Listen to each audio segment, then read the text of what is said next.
I was about to hitch up. I ain't hitching up now.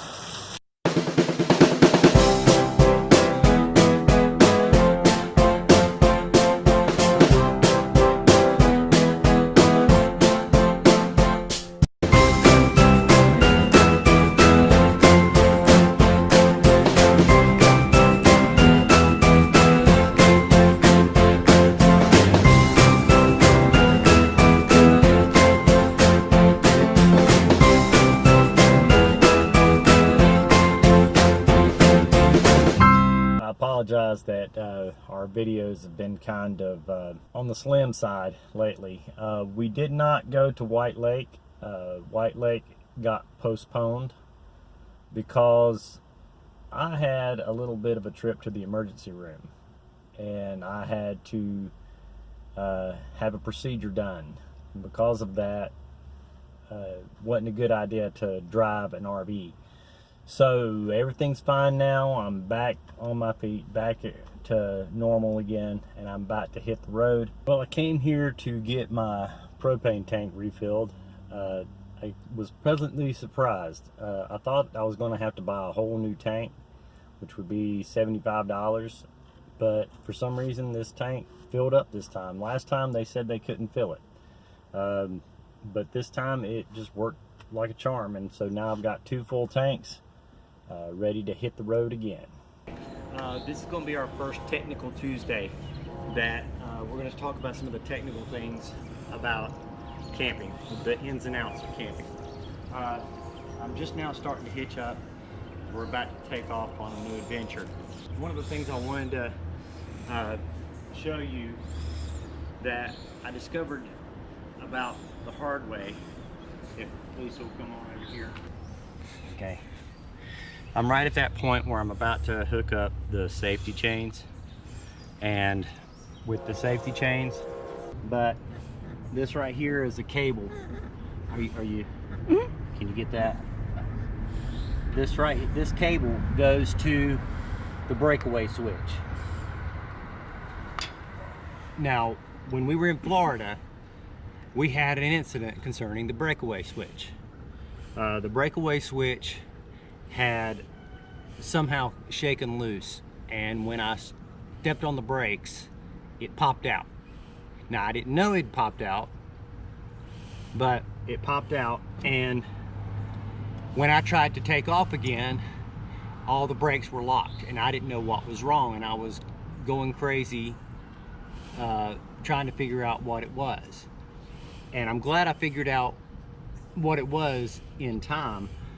But this little tiny piece of plastic, there's a little tiny piece of plastic that goes inside that box. And if that little piece of plastic ever comes out, it'll lock up your brakes, so that what that does is if your trailer ever becomes unhitched, that pin's supposed to come out so that your trailer doesn't keep rolling down the road. It'll automatically put on the brakes. But you're never supposed to use the breakaway switch like a parking brake. Some people have done that before and ended up with some very bad results. And this is also the reason why I'm glad that I discovered it when I did, because I found out that if the pin comes out, there is power going to your brakes consistently from the battery that is in your camper. And if that power stays on too long, then it will melt your system. It will completely melt your electronics. Your entire braking system will be ruined, and you won't be able to go anywhere. So luckily we found out what it was when we did, so that we didn't end up with a melted braking system down in Florida. But I'm about to hook up the safety chains now, and I always crisscross my safety chains just in case anything does happen. That way the chains will catch it. But that's it for my segment right now, and now Lisa's going to tell you something about the inside. Today we wanted to talk a little bit about some of our hacks that we use personally when we're camping. One hack that we use is this pot. It is an electric pot, and as you can see, it is temperature controlled. It has a gauge that you can select your temperature, and you plug it in, and it just goes right into your outlet, and it heats up. And it's great for even just scrambling eggs. There's all kinds of things you can do with it. So if you're concerned about your propane, but you've got a full hookup, that's one good way to conserve that. So that's one little hack we have. Another hack that we use a lot are storage hacks. Most people that camp are big command strip fans. We are among them. Those hooks that our mop, our swipper, and our broom and dustpan are hooked to are from Command. They were about $7 a piece. So it has a home and it's not like out in the middle anywhere. So that's one good thing that we have. Now, when I am cleaning up in the camper, I have a little stick vac that fits right in here. And we do need to organize this closet a little bit. These are the drawers the kids use when they're with us, which they've gotten older, so they're not with us as often. And this is Oscar's crate. This is where his stuff typically goes. So everybody's got a place. That's one good way to do it. One thing we've done organizing here is things are categorized. We have everything in containers based on category for the most part, right down to a sewing kit. And always keep reserving a little extra space is good. So these are some extra bins if we need them. This props up my iPad, believe it or not. So if we're needing that for any reason, or the projector, it's been used with our projector before. You just do this and there you go. And it comes apart. So it's a space saver. Just little things that we do that help conserve space. And where do you need space the most but your bedroom? Yes, I have a switch now. Ta-da! We've talked about this on the channel before, but these are Trones. They are from IKEA.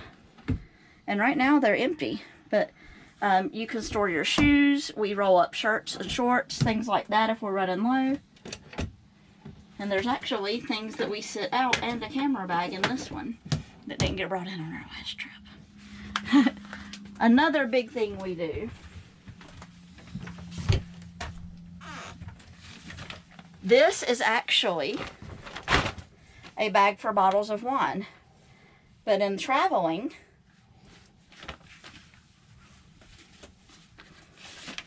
it's great for shoes. Highly recommend that. The other, and these are things you just get at the grocery store. These are amazing. Amazing, amazing. They work so well. They totally collapse. And they're extremely high quality. But that fits a lot of stuff. And the size of my shelves, because you see I've got more of them right here. They go right into my closet. So I bring these into the house literally and fill them and bring them back out. It is a game changer when it comes to packing. I don't even use this part of my closet. And I did when we were full-time, completely full-time. But I haven't had to since. This is where our sheets go. So we have managed to keep this very organized.